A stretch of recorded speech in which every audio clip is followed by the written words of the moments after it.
আইয়ুবের ধৈর্য এমন বেশি। এবার জিবরাইল কয়, জিবরাইল আর আমার আইয়ুবরে পরীক্ষা নেওয়া লাগবে না, যাও আইয়ুবের কাছে চলে যাও, ওরে তুমি ওই পানি দিয়া গোসল করাও। আমি পরীক্ষা নিছি, আমার আইয়ুব পাস করেছে। গোসল করানোর পরে আল্লাহ চেহারা ফিরাই দিয়েছে যুবকের মতো, পয়গম্বরের চেহারা যেমন তেমনই তো চেহারা। ওদিকে রহিমা কাজবাজ করে স্বামীর খিদমতের জন্য দৌড়ে আসলো, দেখে স্বামী নাই। জিবরাইল দেখে দাঁড়ানো মানুষের আকৃতি, আর দেখে টকবকে এক যুবক দাঁড়ানো। তাদেরকে বলছে, আল্লাহর বান্দা আমার স্বামীরে দেখছেননি? এবার আইয়ুব নবী কপালে চুমু দিয়া বলে, রহিমা আমারে চিনতে পারো না? আমি আইয়ুব, ধৈর্যের পরীক্ষা শেষ, আল্লাহ তাআলা আবার আমার জীবনটা ফেরত দিয়ে দিয়েছে। সুবহানাল্লাহ। আল্লাহ তাআলা বলেন, ওয়াস্তাঈনু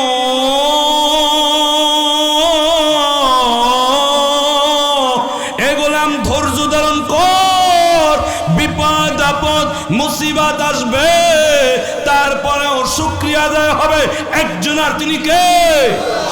আরে বদরের যুদ্ধে কি বিপদের বিপদ! নবী আমার দুইটি হাত তুলে বলে, আল্লাহ কি অবস্থা! আমার আদরের সাহাবীদের সবাইরে তো আনলাম, ওদের 1000 সৈন্য সব আছে, তুমি যদি আমার এই মুহূর্তে আদরের সাহাবীদের নিয়ে যাও, আমি কি করব রে আল্লাহ? আল্লাহ রব্বুল আলামিন দেখতেছেন নবী আমার ধৈর্য ধারণ করিয়া নামাজের মাধ্যমে আমার কাছে চাচ্ছে। আল্লাহ রব্বুল আলামিন আসমান থেকে ফেরেশতা নাজিল করিয়া মুসলমানদের যিনি জয় করে দিলেন, বলেন তিনি কে? নবী নবী করে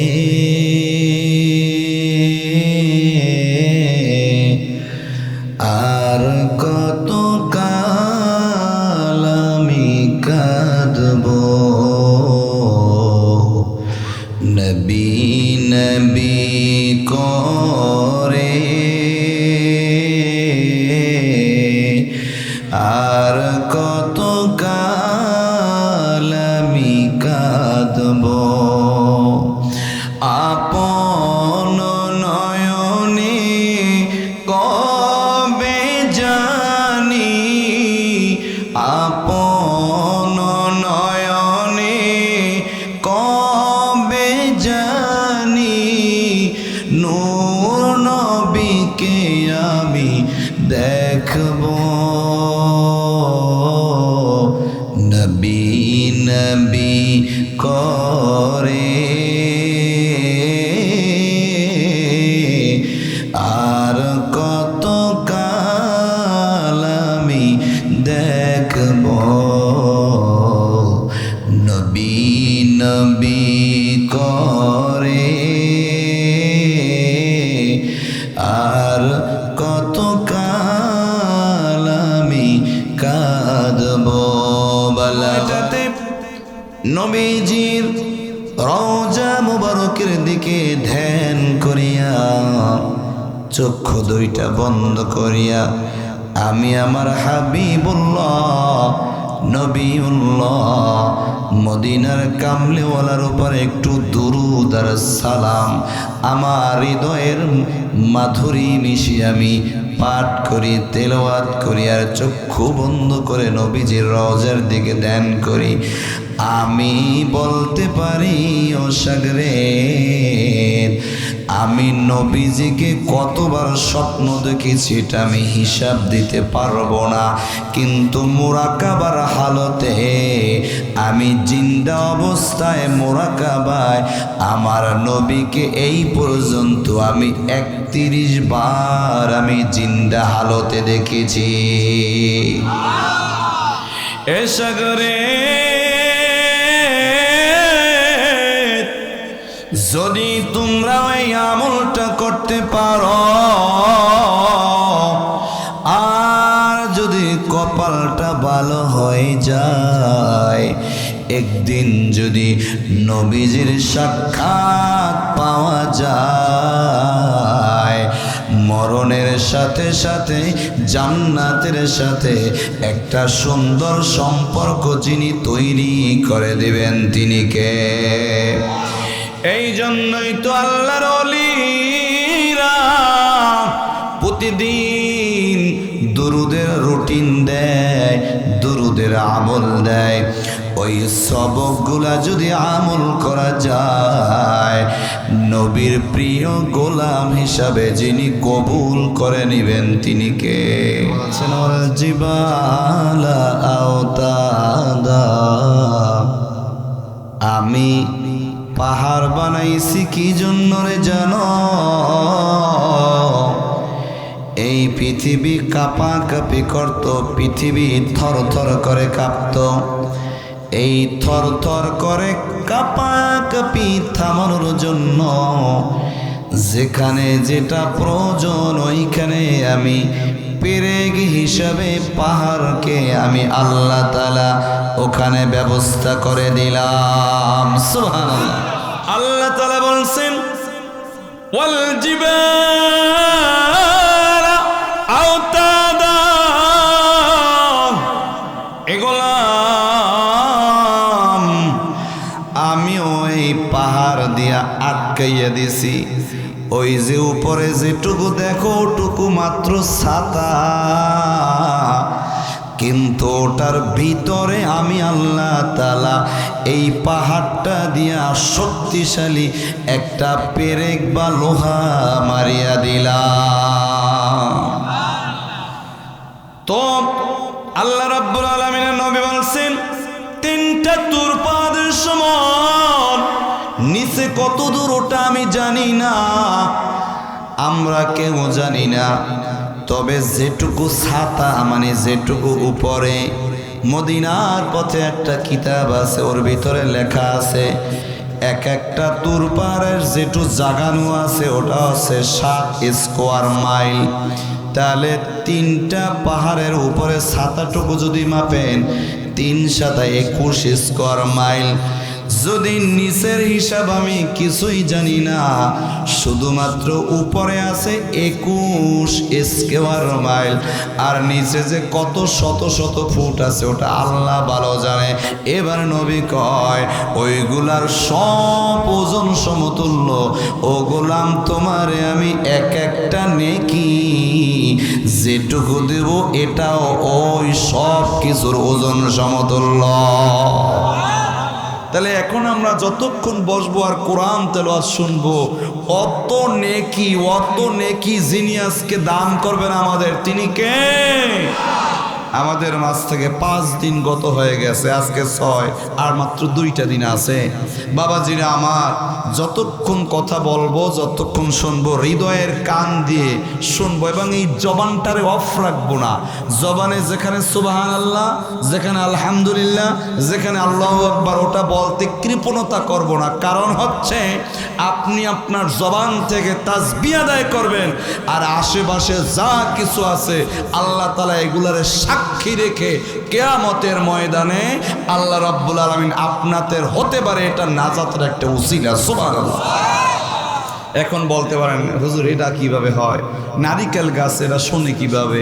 এই বালুকণা এগুলা সাক্ষী হয় কিভাবে? দেখেন আল্লাহ কি বলছেন। আল্লাহ বলছেন সাব্বাহা লিল্লাহি মা ফিস সামাওয়াতি ওয়া মা ফিল আরদ। আল্লাহু আকবার। আল্লাহ কয় আসমানের নিচে জমিনের উপরে তোমরা যা কিছু দেখো আর না দেখো, আমি আল্লাহ ফতোয়া দিচ্ছি সব কিছু একজনার তাসবিহ তারা তাদের মতো আদায় করে। কার আদায় করে একটু বলেন কে? আর তো আল্লাহ বলছে ওই যে গাছের পাতা ছোট ছোট পাখি ওই যেই জমিনের উপর বসেছে ওই জমিনের ঘাসগুলা মোট কথা সব কিছু একজনের তাসবিহ আদায় করে। আমাদের আকলে হয়তো ধরে না, তাহলে ওরা যদি তাসবিহ আদায় করতে পারে তাহলে আমাদের তাসবির পক্ষেও ওরা আল্লাহর কাছে সাক্ষী দিতে পারে। এই ক্যাপাসিটি ওদেরকে যিনি দান করেছেন বলেন তিনি কে? আমরা এমন একটা মজলিস আসছি, এটা আল্লাহর ওলির মজলিস। এই যে মরহুম সেকেন্দার আলী রহমাতুল্লাহ আলাইহি আল্লাহর একজন ওলি। আরে বাবা, এই ওলির যে কত মর্যাদা! একবার আশরাফ আলী থানভী রহমাতুল্লাহ আলাইহি, মুফতি শফি যিনি পাকিস্তানে বাড়ি, যিনি তাফসিরে মারিফুল কোরআন এইটা লিখেছেন, এই মুফতি শফির কাছে গেলেন, বললেন সাগরে মায়ের দিকে বাবার দিকে মোহাব্বতের নজরে তাকাইলে আল্লাহ একটা কবুল হজের সওয়াব দেয়, এটা বুঝলাম। কিন্তু হুজুর একটু আমারে বইলে দেন, সত্যিকারের একজন বুজুর্গ, সত্যিকারের একজন আল্লাহর ওলি, সত্যিকারের একজন আমলওয়ালা আলেম, এদের যে দিকে যদি তাকায় তাহলে আল্লাহ কি দিবে? মুফতি শফি বলেন, থানভী রে, মা বাবার দিকে তাকাইলে বাইতুল্লাহ জিয়ারত করার সওয়াব পাওয়া যায়, আর একজন ওলি বা একজন বুজুর্গ বা একজন হক্কানি আলেমের দিকে তাকাইলে শুধু বাইতুল্লাহর সওয়াব নয়, স্বয়ং আল্লাহ রব্বুল আলামিন ওই মানুষটা প্রিয় হয়ে যায়। মা বাবার দিকে তাকাইলে বাইতুল্লাহর সওয়াব পাওয়া যায়, আর বুজুর্গ আলেম ওলামা পীর মাশায়েখের দিকে তাকাইলে স্বয়ং আল্লাহ তাআলা আপন হয়ে যায়। সুবহানাল্লাহ।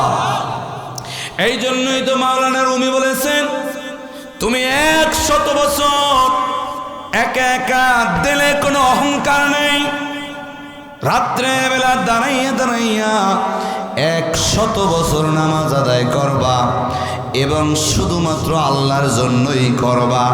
সেই 100 বছর নফল নামাজ করার পরে যেটুকু সওয়াব তুমি পাইবা, তুমি যদি 1টা ঘন্টা দিনদার ওলি আল্লাহ বুজুর্গ আলেমদের মজলিসে থাকো, তাহলে 100 বছর ওই অহংকার মুক্ত আমলের চাইতে 1 ঘন্টায় আল্লাহ তাআলা বেশি সওয়াব দান করে দিবে। নারায়ে তাকবীর। অতএব আমরা একজন আল্লাহর ওলির সাজানো এই বাগানে আসতে পেরেছি, এই জন্য খুশি না বেজার? আরো একবার একটু শুকরিয়া আদায় করি না? আলহামদুলিল্লাহ। আসুন, আজকে আমি কোরআন থেকে সোহবাতের গুরুত্ব আর সময় পেলে সামনে আর একটা বিষয়ের উপর আমি আলাপ করব। আমরা যেটুকু কথা শুনবো দিলের ভিতরে ইচ্ছা থাকতে হবে যে যা শুনবো সামিয়ানা কান দিয়ে শুনবো, আতন এই ময়দান থেকে মানার দীপ্ত শপথ গ্রহণ করে বাড়িতে চলে যাব। রাজি আছেন সবাই? আমার বিপক্ষে গেলেও আমি মানবো, আমার পক্ষে থাকলেও আমার মানবো, আমি আমার সমাজের বিপক্ষে গেলেও আমি মানবো, কারণ কোরআন আর সুন্নাহ আমার নফস কি চায় ওটা দেখবো না, দেখবো আমার কোরআন কি বলে, আমার নবী হাদিসে কি বলে। ঠিক কিনা বলেন?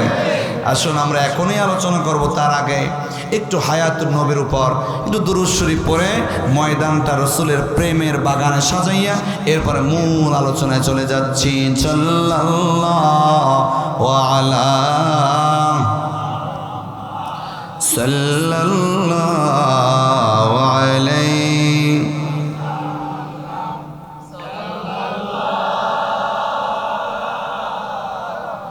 মুহাম্মদ সাল্লাল্লাহু।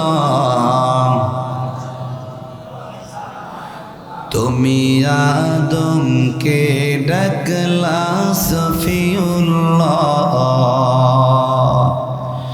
তুমি ইব্রাহিমকে ডাকলা খলিলুল্লাহ, তুমি মূসাকে ডাকলা কালিমুল্লাহ।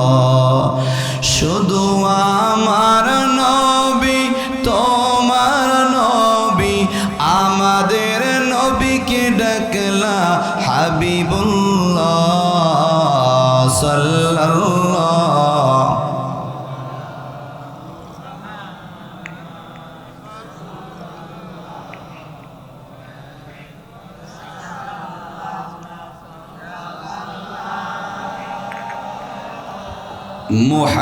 মুহাম্মদ সাল্লাল্লাহ। বাবাজির আমার, কোরআন শরীফে আয়াত দুই ধরনের আহকাম। একটা হচ্ছে জাহিরি আহকাম, যেগুলো আমল করলে বা যেই গুনাহ করলে বা যেই আমল করলে মানুষ দেখবে, চোখ দিয়ে দেখবে, এটা মনে মনে করার কোনো সিস্টেম নাই। আর এক আহকাম হচ্ছে বাতিনি আহকাম, যেটা আপনার চক্ষু দ্বারা দেখা যায় না, কিন্তু ওটাও ফরজ, ওটাও আদায় করতে হবে, কিন্তু আপনি চক্ষু দ্বারা কোনো মানুষকে দেখাইতে পারবেন না। আর জাহিরি আমল যেটা সবাই দেখবে। এখন জাহিরি আমল এবং বাতিনি আমল কোনটার কিভাবে আদায় করতে হবে, এটার কৌশল কি আল্লাহ তাআলা বলছেন। যেমন জাহিরি আমল একটা হচ্ছে নামাজ। আল্লাহ বলে ওয়াস্তাঈনু বিস-সাবরি ওয়াস-সালাহ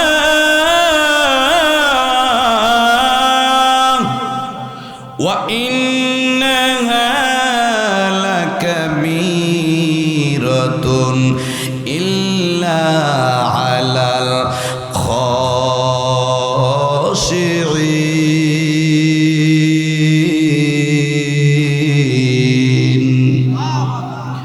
আল্লাহ রাব্বুল আলামিন বলেন, তোমরা ধৈর্যের মধ্যে আর নামাজের মাধ্যমে একজনের কাছে তোমরা সাহায্য চাও, তিনি কে? ধৈর্য কেমন ধৈর্য?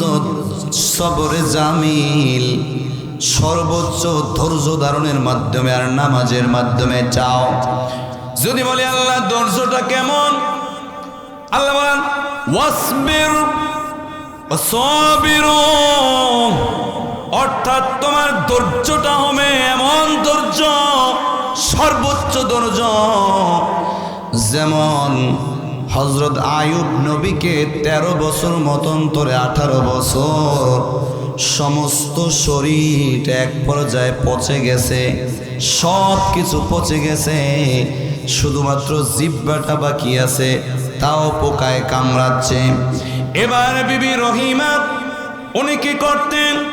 প্রথমে ওনার শারীর আঁচল দ্বারা পুজগুলা পরিবর্তন পবিত্র করত, মুছত, কিন্তু এমন পচা শরীর পচে গেছে, রহিমা যখন নিজের শাড়ি দ্বারা এভাবে মুছত, পুজের সাথে পচা গোস্তটা চলে আসতো। আইয়ুব নবী চিৎকার করতেন, সহ্য করতে পারতেন না। তখন বিবি রহিমা বলে, স্বামী আমার, আপনাকে কিভাবে আমি খেদমত করব আমি বুঝতে পারি না। এরপর থেকে বলে, আমি হাত দিয়া পরিষ্কার করতে পারি না, আপনার পচা গোশত চলে আসে। আমি আমার পোশাক দিয়া পবিত্র করতে পারি না, মুছতে পারি না, তাতেও আপনার গোশতগুলা পচা গোশত চলে আসে, আপনি ব্যথা পান। এই জন্য আমি আমার জিহ্বা দিয়া আপনার পা থেকে মাথা পর্যন্ত যত পুজ আছে প্রতিদিন আমি আমার জিহ্বা দিয়া আপনার শরীরের পুজ আমি পরিষ্কার করে দেব। আল্লাহু আকবার। এভাবে পরিষ্কার করতেছেন এবং বিবি রহিমা লিকুইড করে চাবাইয়া চাবাইয়া আইয়ুব নবীর জিহ্বায় খাবারটা ডেলিভারি করতেছেন। হঠাৎ করে আইয়ুব নবীর জিহ্বা থেকে একটা পোকা বিবি রহিমার জিহ্বায় চলে গেল। বিবি রহিমাকে একটা কামড় দিল। বসা মানুষ, নরম মানুষ চিৎকার মেরে বেহুশ হয়ে জমিনে পড়ে গেল। যখন হুশ আসলো বলল, স্বামী আমার, হাজার হাজার পোকায় আপনাকে কামড়াচ্ছে, আর আমাকে একটা পোকায় কামড়াইছে, আমি বেহুশ। আপনি একটু আল্লাহর কাছে বলেন যাতে আল্লাহ আপনারে সুস্থ করে দেয়। আয়ুব নবী বললেন, রহিমারে, তোমার যদি মন চায় তুমি চলে যাও, আমি আল্লাহর কাছে বলতে লজ্জা লাগে। আমারে আল্লাহ ধৈর্যের পরীক্ষা দিচ্ছে। আমার আল্লাহ যেদিন পছন্দ হবে ওই দিন আমারে সুস্থ করে দিবে। এত তাড়াতাড়ি আমাকে আল্লাহর কাছে যে বলবো এটা বলতে আমার লজ্জা করে। আল্লাহু আকবার! কত ধৈর্য! এখানে মায়েদের কাছে একটা মেসেজ আছে। ও মা গো, স্বামী একটু সমস্যায় পড়লে, বিপদে পড়লে তোমরা ধৈর্য হারণ হয়ে যাও। একটু অসুস্থ হইলে বা ঘরে যদি সদাই না আনতে পারে, ধৈর্য হারা হয়ে যাও। এই ঈদে তোমার একটু জামা কাপড় শাড়ি দিতে পারে নাই, ধৈর্য হারা হয়ে যাও। ও মা গো, তুমি কি জানো এই বিবি রহিমা কার মেয়ে, কার নাতি ছিল? এই বিবি রহিমার বাবার নাম হযরতে মানসা, উনি একজন নবী। মানসার বাবার নাম হযরত ইউসুফ, উনিও একজন নবী। হযরত ইউসুফের বাবার নাম হযরত ইয়াকুব, উনি একজন নবী। হযরত ইয়াকুব আলাইহিস সালাতু ওয়াস সালামের বাবার নাম হযরত ইসহাক, উনিও একজন নবী। ইসহাকের বাবার নাম জাতির পিতা ইব্রাহিম খলিলুল্লাহ, উনি একজন সেরা নবী। নবীর তার বাবা নবী, দাদা তার বাবাও নবী, তার বাবাও নবী। তারপরেও যারা পরিমাণ ধৈর্য হারা হয় নাই, স্বামীর প্রতি অভিযোগ দেয় নাই। আল্লাহ তাআলা বলছেন, এমন ধৈর্য যদি তোমার ধারণ করা লাগে, তুমি ওই ধৈর্যের মাধ্যমে একজনের কাছে চাইবা। বলুন তো, আমাদের একজনের কাছে চাইতে হবে, তিনি কে?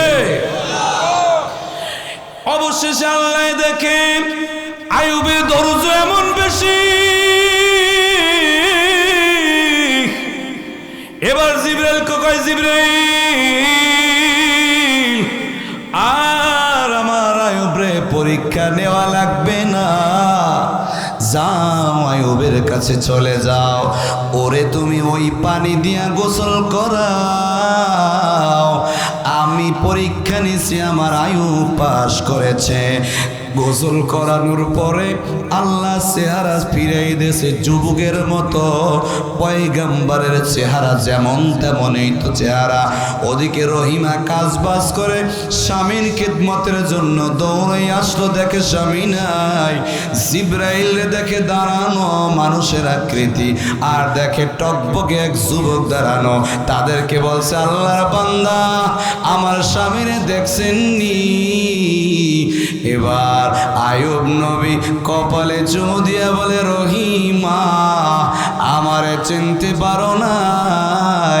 আমি আইয়ুব, ধৈর্যের পরীক্ষা শেষ। আল্লাহ তাআলা আবার আমার জীবনটা ফেরত দিয়ে দিয়েছে। সুবহানাল্লাহ। আল্লাহ তাআলা বলেন, ওয়াস্তাঈনু,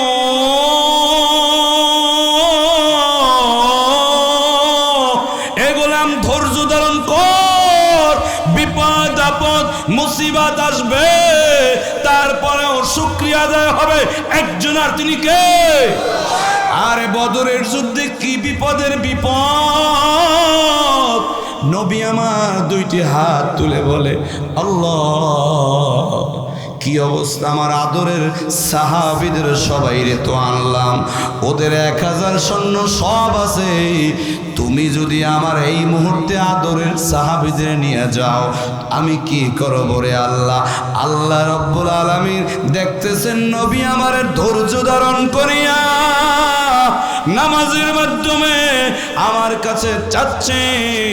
আল্লাহ রব্বুল আলামিন আসমান থেকে ফেরেশতা নাজিল করিয়া মুসলমানদের যিনি জয় করে দিলেন, বলেন তিনি কে?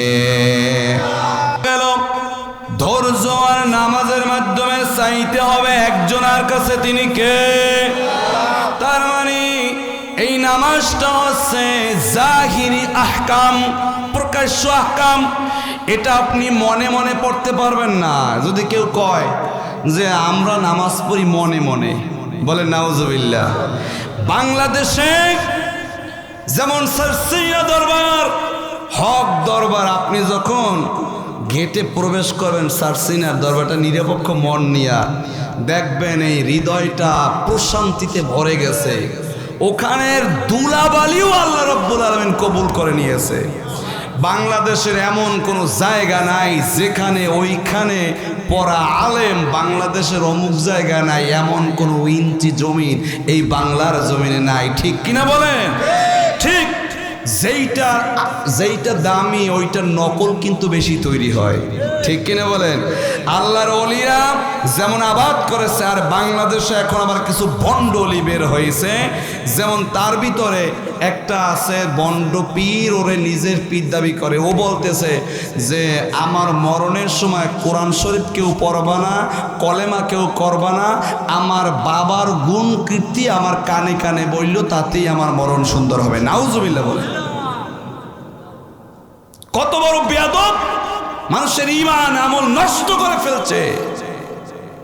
ওরা বলতেছে আমার মরণকালে ঢোলবাসি বাজাইও তরিকার ভাইও, আমার মরণকালে ঢোলবাসি বাজাইও। তরিকা কালামো ভাই কোনো কিছুর দরকার নাই, কালেমা কালামো ভাই কোনো কিছুর দরকার নাই। আরে মরণকালে বাবা জানের গুণ কীর্তি গাইও তরিকার ভাইও, আমার মরণকালে ঢোলবাসি বাজাইও। জোরে বলেন নাউজুবিল্লাহ। এরাও নিজেদের পীর দাবি করে, আর এই গরম মুরিদ আছে। এই জন্য বলি বাজারে পচা মাছ কেনারও গাহেক আছে, আর ভালো মাছ কেনারও গাহেক আছে। ঠিক কিনা বলেন? এই জন্য বাবা, যদি কেউ বলে আমরা মনে মনে নামাজ পড়ি না, না, আমার আল্লাহ এটা জাহির করার জন্য এই আয়াতগুলা জাহির আয়াত, প্রকাশ্যে নামাজ পড়তে হবে, মনে মনে নামাজ পড়া যায় না। যদি কোনো পীর দাবি কইরা বলে আমি মনে মনে নামাজ পড়ি, আমি এভাবে পাঞ্জে গানা নামাজ পড়ি না, বোঝা যাবে ওটা ওলি না, ওটা হচ্ছে দুনিয়ার একটা শয়তান। ঠিক কিনা?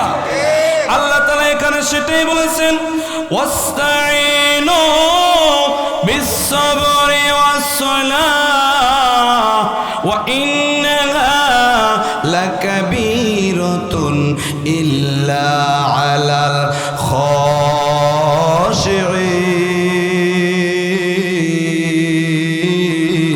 খাশিঈন।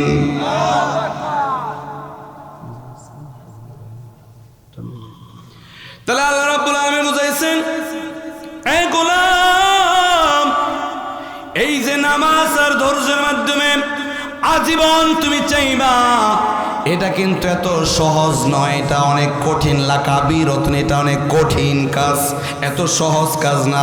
এই শীতের বেলা ফজরের সময় উঠিয়া ঠান্ডা পানি দিয়া ওযু করিয়া নামাজ আদায় করা এত সহজ নয়।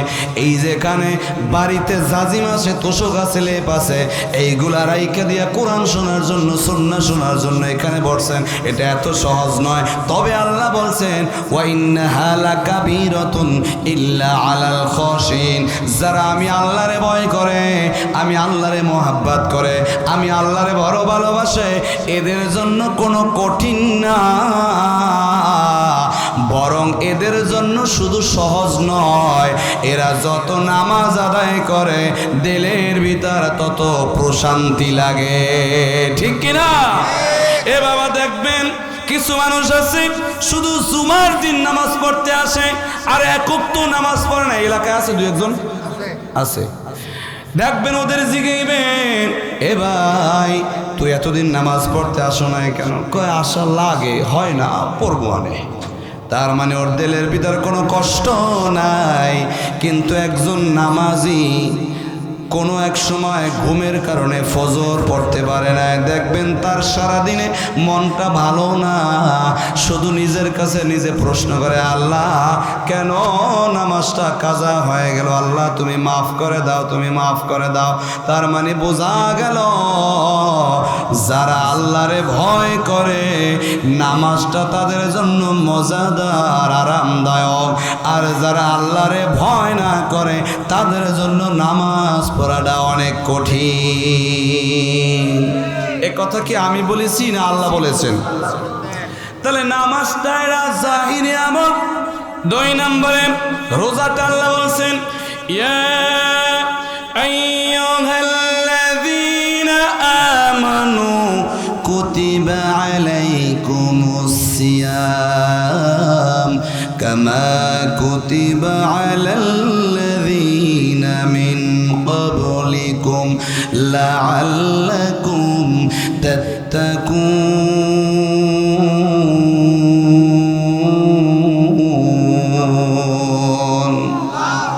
আল্লাহ তাআলা এই রোজার ব্যাপারে বলছেন, হে ঈমানদার, তোমাদের উপর নতুন রোজা আমি ফরজ করি নাই, পূর্ববর্তীদের উপরও ফরজ ছিল। তার মানে মনে মনে রোজা রাখা যায় না, রোজা এটা প্রকাশ্যে আমল। এতে সেহেরি খাইতে হবে, সাহারি খাইতে হবে, ইফতার করতে হবে। আপনি চাইলেও মনে মনে সাহারি খাইছেন, মনে মনে ইফতারি করছেন, এভাবে রোজা হওয়ার কোনো সম্ভাবনা। রোজার সওয়াবটা কি? নবী বলছেন, আস-সাওমু লি ওয়া আনা উজজা বিহি, এটা হাদিসে কুদসি। আল্লাহ রাব্বুল আলামিন বলছেন, এই কথাটা নবীর তার জবানে বলছেন যে রোজা আমার জন্য রাখা হয়, এর সওয়াব আমি নিজে দেবো, এর সওয়াব ফেরেশতাদের মাধ্যমে দেওয়াবো না আমি, এই সওয়াব কোনো ফেরেশতা দেবে না, আমি আল্লাহ আমার কুদরতি হাত দিয়া আমার বান্দারে যত মন চাই তত দিব। সুবহানাল্লাহ। মুহাদ্দিসরা বলেছেন, আল্লাহ তাআলা একটা সংখ্যা বলতে পারতেন যে আসমান থেকে জমিন পর্যন্ত সব নেক আমি দিব, আল্লাহ তাও বলেন নাই। আল্লাহ রাব্বুল আলামিন এখানে শুধু বলেছেন আমি আমার ইচ্ছা মতো দিব। আর যদি বলি, ও মুহাদ্দিসরা এইটার ব্যাখ্যা পাইলাম না, আপনারা একটু ব্যাখ্যা দিয়ে দেন। ওনারা ব্যাখ্যা দিয়েছেন, ও দুনিয়ার মানুষ শোনো, একটা রোজা যদি কবুলের মতো কবুল হয়ে যায়, একটা রোজা যদি এই চোখের রোজা আছে, মুখের রোজা আছে, কানের রোজা আছে, পায়ের রোজা আছে, হাতের রোজা আছে, মোট কথা সাহারি খাওয়া মানে পুরা দেহটার আমি রোজা রেখেছি, শুধু পেটে দিলাম না, কিন্তু চক্ষু দিয়ে আমি হারাম জিনিস দেখলাম, জবান দিয়ে আমি হারাম কথা বললাম, পা দিয়ে আমি হারাম জায়গা চললাম, এগুলা হইলে রোজা পরিপূর্ণ হয় না। আল্লাহ রাব্বুল আলামিনের হাবিবের হাদিসের ব্যাখ্যায় মুহাদ্দিসরা বলেছেন, যদি মাথার তালু থেকে পায়ের তালু পর্যন্ত প্রত্যেকটা অঙ্গ প্রত্যঙ্গের রোজা রাখাইতে কেউ পারে, আর এই রোজাটা যদি আল্লাহ কবুল করে, এমন সওয়াব আল্লাহ দান করবে যার উদাহরণ, যার সংখ্যা, যার অঙ্ক আবিষ্কার হয় নাই, কিয়ামত পর্যন্ত আবিষ্কার হবে না, আমাদের কল্পনায়ও নাই। এত পরিমাণ নেক আল্লাহ একটা রোজায় গোলামকে দান করে দিবে। তার মানে রোজা হচ্ছে জাহিরি আমল, প্রকাশ্যে আমল, মনে মনে রোজা হয় না। এরপরে 3 নম্বরে আছেন হজের ব্যাপারে। আল্লাহ বলছেন, ওয়ালিল্লাহি আলান নাসি হিজ্জুল বাইতি মান ইসতাতা ইলাইহি সাবিলা। মানুষের মধ্যে যাদের পথ খরচ সংকলন হয় এবং অন্যান্য চাহিদা ঠিক আছে, তারা যেন বাইতুল্লাহ গিয়া হজ করে। তার মানে আপনি মনে মনে হজ করতে পারবেন না, হজ করতে যাইতে হইলে ওই জায়গা যাইতে হবে। আর যদি কেউ বন্ডরা বাংলাদেশে কাবা শরীফ বানাইয়া ওইটু হজের ব্যবস্থা করেছিল, ওরে পুলিশে ধরছে, এতে হজ হয় না। হজ করতে হলে ওই মক্কা শরীফে যাইতে হবে, ঠিক কিনা? আর রসুলের উম্মত যদি দাবি করো, তাহলে মক্কায় যাইয়া ওই নবীর দেশ মদিনায় যাইতে হবে, তাহলে হজটারে যিনি কবুল করে নেবেন তিনি কে?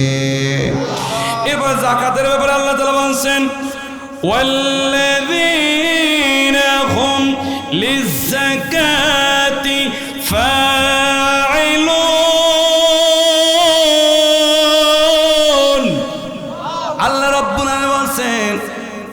যারা যাকাত আদায় যত্নবান হয়, তার মানে যাদের উপর যাকাত ফরজ হয়েছে ওই যাকাত যেন তিনি আদায় করেন। এটা আপনি মনে মনে আদায় করতে পারবেন না, তারে দিতে হইবে হাত দিয়া অথবা মানুষ দিয়া দিতে হবে। মনে মনে আদায় করবেন তা হবে না, এখানে মনে মনের ইবাদত নাই। তবে যাকাতটা হয়ে গেছে আমাদের এখন একটা ফ্যাশন, এমন ফ্যাশন আমাদের সমাজ ব্যবস্থা যারা ধনী তারা যাকাত দেয়, যাকাতের কিছু শাড়ি কিনে আনে আর যাকাতের কিছু লুঙ্গি কিনে দেয়। মনে করেন যাকাত হয়েছে ওনার 10 লক্ষ টাকা, উনি 1 লক্ষ টাকা খরচ কইরা কিছু লুঙ্গি টুঙ্গি দিয়ে পুরো এলাকার জানাই দেয় যে আমি একটা যাকাত দেই, ঠিক কিনা বলেন? এমন যাকাত দেয় কিছু মনে করবেন না, এমন লুঙ্গি দেয়, ওই লুঙ্গি পরে যদি আপনি রাস্তার মাঝখানে দাঁড়ান তাহলে আর এক্সরে করতে হইবে না, এক্সরে অটোভাবে হয়ে যাইবে। নবীজি বলছে তুমি যা পছন্দ করো অপরের জন্য তাই পছন্দ করো। এখন ওই লুঙ্গি কি উনি পরবে কোনো সময়? উনি গরিবরে দেয়, উনি পরবে না। শাড়ি যেটা দেয় ওনার বউরে পরাইবে না, কিন্তু গরিবরে পরায়। বাজান, আল্লাহ তাআলা যাকাত এই জন্য নাজিল করে নাই। আল্লাহ যাকাত নাজিল করেছে তুমি টাকা দিবা তারে, তার তো লুঙ্গি প্রয়োজন নাও হতে পারে, তার একটা প্রয়োজন অন্য, সে ঔষধ কিনবে, সে একটা সেলাই মেশিন কিনবে, সে একটা রিক্সা আর কিছু টাকা জোগাড় করছে, আর কিছু টাকা হলে একটা রিক্সা কিনতে পারে, সে তারে এইভাবে দেবা। তুমি ওটা দাও কেন? এটা কে দিতে বলছে? অতএব যাকাত দিতে হবে প্রকাশ্যে। এরপরে কোরবানির বিষয়টা আল্লাহ তাআলা বলছেন ফাসাল্লি লিরাব্বিকা ওয়ানহার। কোরবানিটা মনে মনে হয় না, ওটাও প্রকাশ্যে। এরপরে মদ জুয়ার ব্যাপারে এগুলা প্রকাশ্যে মানে অপরাধ করে। আল্লাহ তাআলা বলছেন ইয়া আইয়ুহাল্লাযীনা আমানু ইন্নামাল খামরু ওয়াল মাইসির ওয়াল আনসাব।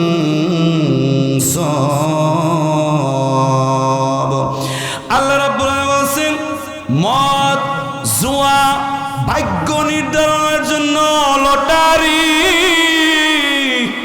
যদি বলি আল্লাহ এটা কেমন আমল, আল্লাহ কল অল আজলা রিজসুম মিন আমালিশ শাইতান। এটা কোনো মানুষের আমল না, এটা কোনো মানুষের কাজ না, কোনো মুসলমানের কাজ না, কোনো মুমিনের কাজ না। যদি তুমি দেখো গাঁজা খায়, যদি তুমি দেখো মদ খায়, যদি তুমি দেখো আফিন খায়, যদি তুমি দেখো জুয়া খেলে, যদি তুমি দেখো লটারির কারবার করে, আল্লাহ বলছেন রিজসুম মিন আমালিশ শয়তান, বুঝবা ওরা একটা শয়তান। কারণ এটা মানুষের কাজ না, এটা শয়তানের কাজ। কে বলছে? এ যুবক, সিগারেটের ভিতর যে গাঁজা ঢুকো, তোমারে আল্লাহ মানুষের বাচ্চা বলে নাই, তোমার কইছে শয়তান। তুমি যে লটারি ডরো, মেলার লটারি, তোমার আল্লাহ কইছে শয়তান। তুমি যে জুয়া খেলো, আর্জেন্টিনা ব্রাজিল অমুক সমুকের খেলা, এখন তুমি বাজি ধরছো, আমার দল জিতলে তোমার এই টাকা, তোমার দল জিতলে তোমার দিন এই টাকা, এও একটা জুয়া। আল্লাহ তাআলা বলছেন এগুলা কোনো মানুষের কাজ না, কোনো মুসলমানের কাজ না, এগুলা যারা করে সব হইছে শয়তান। এটা কি আমি বলছি না, আল্লাহ বলছে রিজসুম মিন আমালিশ শাইতান। এগুলা শয়তানের আমল, শয়তানের কাজ। তার মানে আল্লাহ তোরে মানুষ কই না, তুই তো শয়তান। আল্লাহ রাব্বুল আলামিন বলছেন শোন, তবে আমি আল্লাহ বলছি ফাজতানিবু লাআল্লাকুম তুফলিহুন। যদি এটা থেকে বেঁচে থাকো, যারা অতীতে করছো তওবা করো, যারা করো নাই জীবনে করবা না, যদি এটা থেকে সবাই বেঁচে থাকতে পারো, আমি আল্লাহ বললাম তুমি সফল কাম হয়ে যাবে। সুবহানাল্লাহ। এ ভাইরা, যুবক ভাইরা, এখানে যুবকরা আসছেন, একটা ওয়াদা দিতে হবে আজকে থেকে গাঁজা মদের আড্ডায় যারা যাই না এ জায়গায় সবাই, এটা আমি বিশ্বাস করি, ভবিষ্যতেও যাব না, জীবনে লটারি ধরবো না, জীবনে জুয়া খেলাবো না। কারা কারা সাহস আছে একটু হাত জাগান তো। নারায়ে তাকবীর। আল্লাহ কবুল করুক বলি আমিন। তাহলে এগুলো হচ্ছে জাহিরি আহকাম, প্রকাশ্য আহকাম। এবার বলবো বাতিনি আহকাম। এইটা করতে হলে কোথায় যেতে হবে? তার আগে একটু সবাই মিলে আবার একটু দুরূদ শরীফ পড়ি। সাল্লাল্লাহু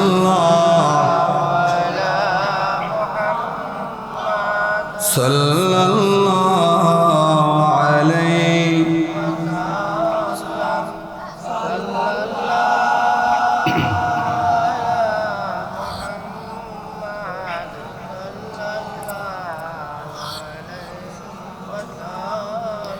ওগো নবীজি দিল তো বাদা মানে না, কবে যাব মদিনা, ও নবী তুমি বলো না। সাল্লাল্লাহু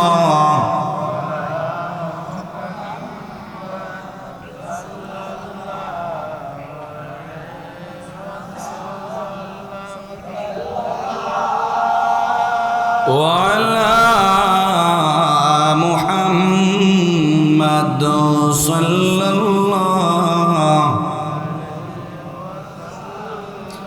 বাতিনে আমল, বাতিনে আহকাম, যেটা কোনো মানুষ দেখতে পারে না, এটাই কলবের সাথে সম্পৃক্ত। তার মধ্যে এক নম্বর আল্লাহ তাআলা বলছেন ওয়ামা উমিরু ইল্লা লিয়াবুদুল্লাহা মুখলিসিনা লাহুদ্দিন।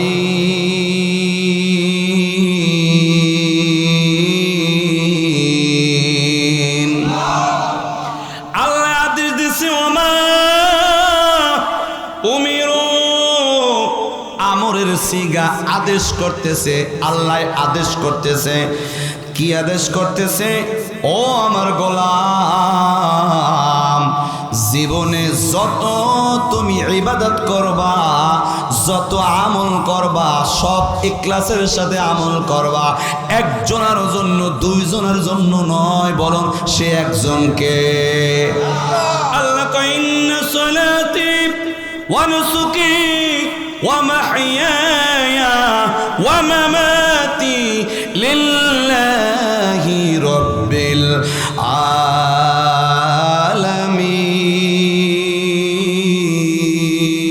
আলামিন। আল্লাহ কয় ও নবী আপনি কইয়া দেন, আপনি আপনার উম্মতেরও জানাইয়া দেন, যাতে আমার নামাজ, আমার রোজা, আমার জীবন, আমার মরণ, আমার হায়াত, আমার কোরবানি, মোট কথা যা কিছু করব একজনের খুশির জন্য করব। তিনি কে? এখন আমি নামাজ আদায় করতেছি, ওই বেয়াই আইছে, এমনে কোনো সময় মসজিদে আসি না, কিন্তু বেয়াই বড় নামাজি মানুষ, কয় বেয়াই চলো। এখন আইতে মন চায় না, কিন্তু বিয়ের জন্য মসজিদে আসছি। আর মনে মনে চিন্তা করি এমনিতে তো যাই না, বেয়াই তুমি আজকে আমার ঠেকাইয়ে দিলা। এখন এইটা যে বলতেছে, দিল থেকে বলতেছে, এটা দেখার কোনো শক্তি মানুষের নাই। এখন আমি এখানে মনে করেন একজন নেতা আসবে, উনি ভালো মানুষ, সব ঠিক আছে, উনি ৫,০০০ টাকায় মসজিদে দিবে বা এই মাহফিলে দিবে বা এই দিনিয়া মাদ্রাসায় দিবে। এখন উনি কি আসলে আল্লাহর জন্য দেয় না আপনারা একটু খুশি হইবেন এই জন্য দেয়? এটা উনি জানে, আমাদের এটা দেখার কোনো সাধ্য নাই। তার মানে এটা দিলের সাথে সম্পৃক্ত, এটা আপনিও বুঝবেন না, আমিও বুঝবো না। এখন আমি সব কিছু তো আল্লাহর জন্য করতে হবে, এই আদেশটা তো হুজুরেও দেয় নাই, এই আদেশটা তো এই জায়গার কোনো মুফাসসিরও দেয় নাই, এই আদেশটা দিয়েছেন আল্লাহ। সুতরাং সব কিছু আল্লাহর জন্য করতে হবে। এটা নামাজ যেমন ফরজ, এটাও ফরজ যিনি করেছেন তিনি কে? এখন এটা করব কিভাবে? আমি মসজিদে 10 টাকা দিলেও তো আমার দিলের ভিতরে আসে যে হুজুর একটু আমার নাম বইলে দোয়া করুক, তার মানে আমারটা একটু জানুক মানুষ। এইটা তো দিলে চলে আসে, দিল থেকে এটা দূর করব কেমনে? দূর করার পদ্ধতিটা কি সেটাই তো জানি না। এ বাবা, এটার দূর করার পদ্ধতি হচ্ছে, এক নম্বরে আপনি শরিয়াত মানবেন, নামাজ রোজা হজ যাকাত হালাল হারাম বেঁচে চলবেন। 2 নাম্বার, একজন আল্লাহর ওলির সোহবাতে, একজন বুজুর্গের সোহবাতে যদি আপনি থাকতে পারেন, তাহলে এই দিলটা থেকে ওই যে মানুষ দেখানো ইবাদতটা আল্লাহ তাআলা তার সোহবাতে সোহবাতে সোহবাতে তার দেওয়া আমল করতে করতে আল্লাহ তাআলা ডিলিট করে দিবে। আচ্ছা বাবাজি আমার, মনে করেন এইটা একটা চুম্বক, আর মনে করেন এইটা একটা লোহা। এখন এই লোহাটারে চুম্বকের সাথে লাগাইলাম, আটকে ধরছে। এখন এইটা যদি লোহা হয়, এইটা যদি চুম্বক হয়, লাগাইয়া দিলাম, এখানে মনে করেন আটকে ধরছে। এখন এই জায়গায় যদি আর একটা লোহা আমি লাগাই, তাহলে এটা কি মিশে থাকবে না মিশে থাকবে না? মিশে থাকবে। এটা কিন্তু চুম্বক না, এটা সাধারণ একটা লোহা। কিন্তু কেন মিশে থাকবে? এই চুম্বক দ্বারা এইটা আকর্ষিত হয়েছে, এখন এইটার প্রভাব এইটার ভিতরে চলে গেছে। এখন এইটার সাথে আর একটা লোহা মিলাইলেও সেও চুম্বক হয়ে যায়। ঠিক তদ্রূপভাবে আল্লাহর হক্কানি ওলি যারা, তারা চুম্বকের মতো, তাদের সাথে যারা মিশে তারাও চুম্বক হয়ে যায়। ওই যারা মিশছে তাদের সাথেও যদি কেউ মিশে, তারাও চুম্বক হয়ে যায়। ওই চুম্বকের সাথে যদি আবার কেউ মিশে, তারাও হয়ে যায়। তার মানে আল্লাহর ওলিদের যারা হক্কানি মুরিদ, ওনাদের সাথে সম্পর্ক রাখলে সেও চুম্বক হয়ে যায়, তার সাথে সম্পর্ক রাখলে সেও চুম্বক হয়ে যায়। এইভাবে করতে করতে এই দিলটারে মানুষ দেখানো সব কিছু বাদ দিয়া একনিষ্ঠ মুখলিস হিসাবে যিনি কবুল করেন তিনি কে? এবার একটু আমরা শুনি না পীর কামেল আল্লামা নিসারউদ্দিন রাহমাতুল্লাহ আলাইহি কত বড় আল্লাহর ওলি। এই আল্লাহর ওলি গভীর রজনীতে তিনি যখন ছিলেন তখন তো মাদ্রাসা অত বড় ছিল না, ছোট্ট একটু মাদ্রাসা, ছোট্ট একটু মসজিদ। চালতা গাছের উপর উঠিয়া আজান দিত হুজুরে নিজে। এরপরে 2-4 জন মুরিদ হইছে, এই হচ্ছে অবস্থা। তারপরে একটু মাদ্রাসা, এই মাদ্রাসা ছাত্রদের জন্য সেই পুরানো যুগের টয়লেট। আমাদের বাংলাদেশে তো আজ থেকে 50 বছর আগে কলার ফেত্রা দিয়ে আর 2-3টা রিন আর স্ল্যাব দিয়ে টয়লেট ছিল, ছিল না? ছিল। রিন স্ল্যাব তো ছিল না, তার আগে তো তক্তা দিয়ে বা এটা ওটা দিয়ে কোনো রকম, আর যারা একটু ভালো তাদের একটু রিন স্ল্যাব ছিল। আর এখন তো আপনি ধরবেন 99% ভালো টয়লেট, ওই অবস্থা নাই।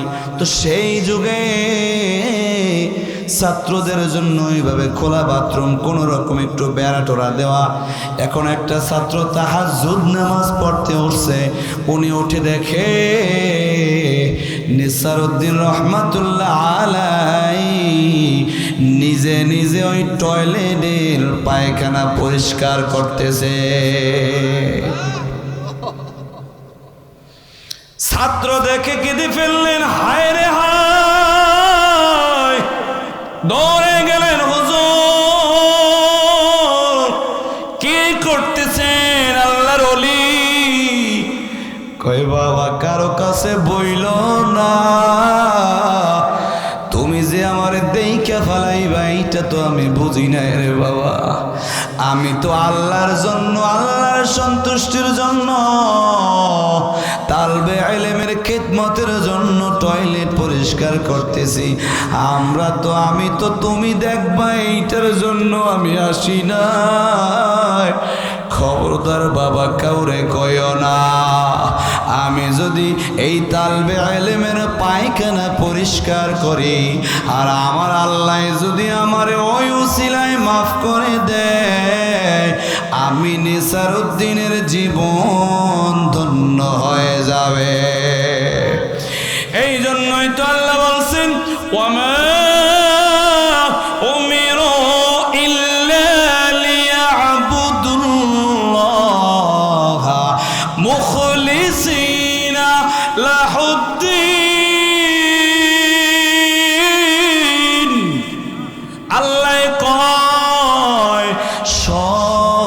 কিছু বাদ দিয়া, মন থেকে সব কিছু রিয়া মানুষ দেখানো ইবাদত বাদ দিয়া একজনার জন্য তুমি মুখলিস হয়ে যাও, একজনার জন্য তুমি হয়ে যাও। বলেন তো তিনি কে?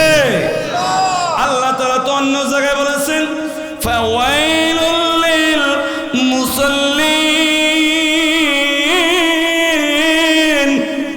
আল্লাহ কয় ও মুসল্লি, ও নামাজি, তোদের জন্য বড় দুর্ভোগ। আহারে তোদের জন্য বড় দুর্ভোগ, দুর্ভোগ। তার মানে নামাজির আল্লাহ জোরে রাগ হইয়া ধমক মারছে, ও নামাজি তোদের জন্য বড় দুর্ভোগ। আল্লাহ যদি বলি আল্লাহ তুমি অন্য জায়গায় বলেছ মা সালাকাকুম ফি সাকর ক্বালু লাম নাকু মিনাল মুসাল্লিন, নামাজ না পড়লে জাহান্নাম। জাহান্নামীরা বলবে ও ভাই আমরা মুসল্লি ছিলাম না, এই জন্য সাকার নামক জাহান্নাম আল্লাহ দিয়েছে। অন্য জায়গায় তুমি বলছো ওয়াল্লাযীনা হুম আলা সালাওয়াতিহিম ইউহাফিজুন, নামাজের হেফাজত করলে আল্লাহ তাআলা জান্নাতের মালিক বানায় দেবে। অথচ তুমি এই জায়গায় বলো ফাওয়াইলুল লিল মুসাল্লিন, মুসল্লিদের জন্য নামাজীদের জন্য বড় দুর্ভোগ। আল্লাহ কেন বললা? আল্লাহ তাআলা বলে আল্লাযীনা হুম আন সালাতিহিম সাহুন, যারা লোক দেখানো নামাজ আদায় করে এবং নামাজের ব্যাপারে যারা উদাসীন, আমি আল্লাহ তাআলা ওই মুসল্লিদের জন্য ওয়াইল নামক জাহান্নামের দুঃসংবাদ দিলাম। নাউজুবিল্লাহ বলেন। তার মানে কোনো ইবাদত কোনো মানুষের জন্য, লোক দেখানোর জন্য, বাহবা পাওয়ার জন্য, মানুষ আমারে ভালো বলবে এই জন্য করা যাবে না। সব ইবাদত একজনের জন্য করতে হবে। তিনি কে? এখন এইটা এমনি এমনি তৈরি হবে না। হক্কানি পীর মাশায়েখ, হক্কানি বুজুর্গদের সোহবাতে থাকা লাগবে, সোহবাতে যাওয়া লাগবে, তাদের অধীনে থাকা লাগবে, রশি ধরে থাকা লাগবে। তাহলে এমন একটা কলব আপনারে আমারে যিনি দান করবেন তিনি কে? বাজান আমরা রাজি আছি তো? তবে বন্ডগোতারে যাওয়া যাবে না। যারা বলে নামাজ নাই রোজা নাই, যেই পীরের দাড়ি নাই, যেই পীরের নারী পুরুষ উভয়ে একত্র হইয়া জিকির করে লাফাইয়া, ওইসব পীরের দ্বারা যাওয়া যাবে না। আমাদের কাছে স্পষ্ট হক্কানি পীর আছে, আমরা হক্কানি পীরের কাছে যাব। রাজি আছেন সবাই? নারায়ে তাকবীর। এরপরে 2 নম্বরে বাতিনি আহকাম। আল্লাহ তাআলা বলেন ইয়া আইয়ুহাল্লাযীনা আমানু তাকুল্লাহা হাক্কা তুকাতিহি ওয়া লা তামুতুন্না ইল্লা ওয়া আনতুম মুসলিমুন।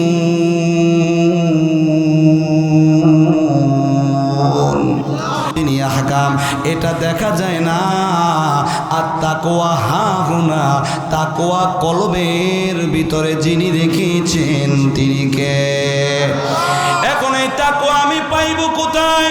শুধু নামাজ পড়লেই কি তাকওয়া হয়ে যায়? শুধু রোজা রাখলেই কি তাকওয়া হয়ে যায়? শুধু হজ করলেই কি তাকওয়া হয়ে যায়?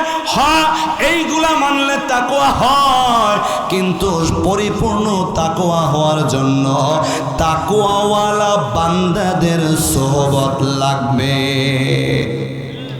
ইমাম আবু হানিফা রাহমাতুল্লাহ আলাইহি আল্লাহর ওলি, উনি শুধু আমাদের মাযহাবের প্রতিষ্ঠাতা এমন নয়, তিনি তাসাউফ জগতের সম্রাট ছিলেন, তিনি একজন গবেষক ছিলেন।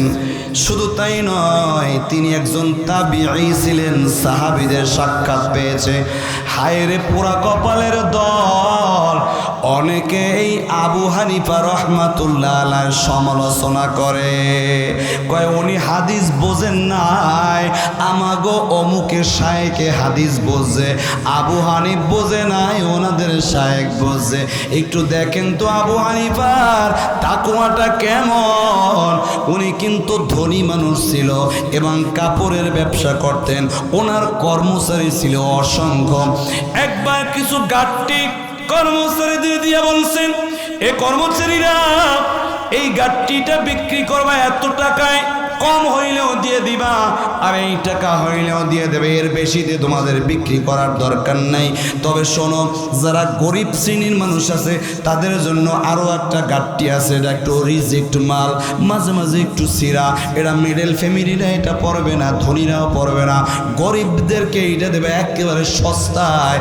পুরা কাপড়গুলো এত টাকায় বিক্রি করবা, সামান্য একটু সিরা ওরা নিবে, ওটা একটু সেলাই করে ওরা আরামের সাথে পড়তে পারবে, একেবারে সস্তায় এই টাকায় দিয়ে দেবা।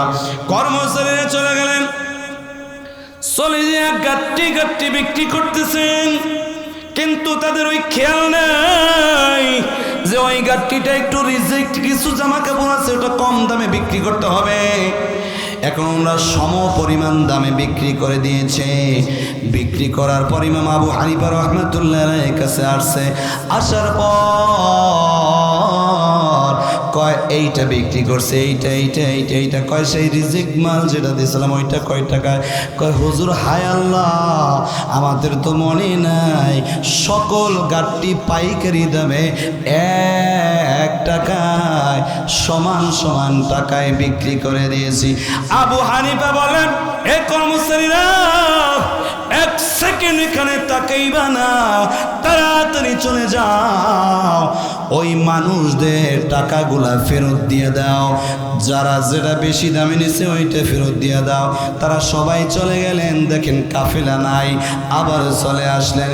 ইমাম আবু হানিফা বলতেছে, ও কর্মচারীর দল, একটা পোটলার জামা একটু রিজেক্ট, এই জন্য তোমাদের এই দামে বিক্রি করলাম, বেখেয়ালে তোমরা সমান দামে বিক্রি করছো, আর অন্য অন্য পোটলা তো হালাল টাকায় বিক্রি করছো, কিন্তু এই হারাম টাকা আমি হালালের সাথে মিশ্রণ করব না। যত টাকা আছে আসল আর ব্যবসা মিলাইয়া সব গরিব আর মিসকিন রে বিলাইয়া দাও। কয় হুজুর লস হয়ে যাবে? কয় না, তোমরা দেখো লস, আমি দেখি লস না, বরং এইটা যদি আমার সাথে আমি মিশাই, আল্লাহ তাআলা তাকওয়া মুত্তাকিদের খাতা থেকে আমারে হয়তো কেটে দিবে। আমি ইমাম আবু হানিফা আল্লাহর কাছে কি বলবো? তাই সব টাকাগুলা এতিম আর মিসকিন রে তুমি দিয়া দাও। এই দিলটা তৈরি ইমাম আবু হানিফা একা হয় নাই। ইমাম আবু হানিফা আবার সাগরে ছিলেন, মুরিদ ছিলেন জাফর সাদেকের, তিনি একজন সাহাবের। এভাবে করতে করতে নবী পর্যন্ত এই বাংলার জমিনে, বিশেষ করে সারসিনার জমিনের যিনি আল্লাহর ওলি, এদের বাবা দাদা করতে করতে করতে করতে করতে করতে মূল জায়গা হচ্ছে মদিনার কামলিওয়ালা মুহাম্মাদুর রাসূলুল্লাহ সাল্লাল্লাহু আলাইহি ওয়াসাল্লাম। একটু জোরে জোরে বলেন আল্লাহু আকবার। এবার দেখেন আল্লামা নাসিরউদ্দিন রাহমাতুল্লাহ আলাইহি এই তাকওয়াটা বড়র তাকওয়া বলবো না, যে সময় তিনি বুজুর্গ তখনের তাকওয়া বলবো না, তখনের তাকওয়া তো হাজার হাজার। যেমন দাদা হুজুর নাসিরউদ্দিন রাহমাতুল্লাহ আলাইহি যখন গোসল করে উঠার সাথে সাথে টুপিটা এইভাবে মাথায় দিতেন। মুরিদরা বলছেন, হুজুর আপনি চুলটা পরিষ্কার করে নেন, লঙ্গিটা পরে নেন, শরীরটা মুছে নেন, এরপর টুপিটা পরেন। কয় বাবাজি, টুপিটা শরীর মুছা এরপরে চুল মুছে লুঙ্গি পরিবর্তন করে পরব, এটা ঠিক আছে, কিন্তু তার আগে তুমি আমারে নিশ্চয়তা দাও, এইতে যে 1 মিনিট বা 1.5 মিনিট সময় লাগবে, এই 1 মিনিট আর 1.5 মিনিট মাথায় টুপি না থাকলে ওই টুপির সওয়াব তো আল্লাহ দিবে না। ওই সওয়াবটা যদি তুমি আমারে দিতে পারো তাহলে আমি সেইভাবে আমল করব। কয় হুজুর সেটা কেমনে দিব? কয় আমি পারবো না, কারণ এই টুপিটা যতক্ষণ মাথায় থাকে অতক্ষণ ওই গোলামের জন্য আল্লাহ তাআলা নেক লেখার আদেশ ফেরেশতাদের দান করতে থাকেন। সুবহানাল্লাহ। কয় আমি যদি 1 মিনিট আগে টুপিটা মাথায় দেই, ওই 1 মিনিট আমি আল্লাহর নেক পাবো, এইটা আমারে কে দিবে? টুপিও মাথায় থাকলো, শরীরটাও মুছলাম, লুঙ্গিটাও চেঞ্জ করলাম, আবার টুপিটা উঠাইয়া মাথাটাও সুন্দর করে শুকিয়ে আবার দিলাম। তার মানে আমার ওই 1 মিনিট 1.5 মিনিট অপচয় হইবে না। এই হচ্ছে দাদা হুজুর নিসারউদ্দিন রহমাতুল্লাহ আলাইহির তাকওয়া। আল্লাহু আকবার। এটা তো বড় ছোট্ট বেলা, যখন একেবারে ছোট ছিল 6, 7, 8 এই বয়সটা, যখন কিশোর বয়স, তার থেকে একটু কম ছোট বালক বয়স, মাদারীপুরে হুজুর লেখাপড়া করতেন। মাদারীপুর থেকে সারসিনা গেছে বেড়াতে। এখন দেখতেছে সন্ধ্যাবেলা ওই যে মাগুরা ছিল বাস স্টেশন, অনেকে চেনেন হয়তো বা, ওই তো হুজুরের বাড়ি তো ছিল ভিতরে, ওইখানে ছোট্ট একটু বেড়ের মতো ছিল, ও জায়গা তো হিন্দু এরিয়া ছিল। তো হুজুরে সন্ধ্যাবেলায় ওই পাশে পাশে হাঁটতেছে। এখন তার মায়ের কণ্ঠের একটা ডাক শুনছে, আয় হোশ, আয় হোশ, আয় হোশ। আয় হোশ মানে আপনাদের এদিকে কি জানি না, হাঁস বলে এদিকে হাঁস, ওই হাঁসে ডাক দেয় আয় হোশ, আর ওরা চলে আসে। হ্যাঁ, এটা হুজুরের মাও পালতো। হুজুরের ছোট্ট মানুষ ওইটা কানে শোনার পর দৌড়াইয়া তার এক বন্ধুর কাছে গেলে, কয় বন্ধুরে, ফজরের নামাজটা 2 জনে আজকে জামাতে পড়বো। কয় আমি তো জামাতেই পড়ি রে বন্ধু। কয় আমাদের একটা কাজ আছে, তুমি ফজরের নামাজ পড়বা, আমিও পড়বো। এবার মসজিদ থেকে আমার বাড়িতে যাব, বাড়িতে গিয়ে খোপ থেকে সব হাঁস দইরা দইরা তুমি আর আমি জবাই কইরা দেব। বন্ধু বলছে, না দোস্ত, এটা আমি করতে পারবো না, কারণ তোমার মা রাগ করবে, ধমক দিবে। কয় বন্ধু, মায়ের রাগ করবে, ধমক দেবে, ওটার জিম্মাদারি আমি নিলাম, তুমি একটু শুধু দরবার, আমি বিসমিল্লাহ আল্লাহু আকবার বলবো। আর মা ইশরাক নামাজের আগে ঘর থেকে বের হয় না। এ বাবা, অলির মা আমলওয়ালা না হইলে তার গর্ভ থেকে আল্লাহর অলি বের হয় না। আল্লাহর অলি বের হইতে মেশিনটা লাগে। এ বাবা, আমি মাঝে মাঝে উদাহরণ দেই, কোটি কোটি টাকা খরচ কইরা মনে করেন চানাচুরের একটা কারখানা বানাইলেন। ময়দা বাংলাদেশ না, ময়দা আনলেন বিশ্ববিখ্যাত ওই ব্রাজিল থেকে ময়দা আনলেন, ঘি আনলেন খাঁটি ঘি, একেবারে বাংলাদেশের সেরা চানাচুর বের করবেন, কোটি টাকার কারখানা, দামি ঘি, এরপরে দামি পারফিউম, দামি ময়দা।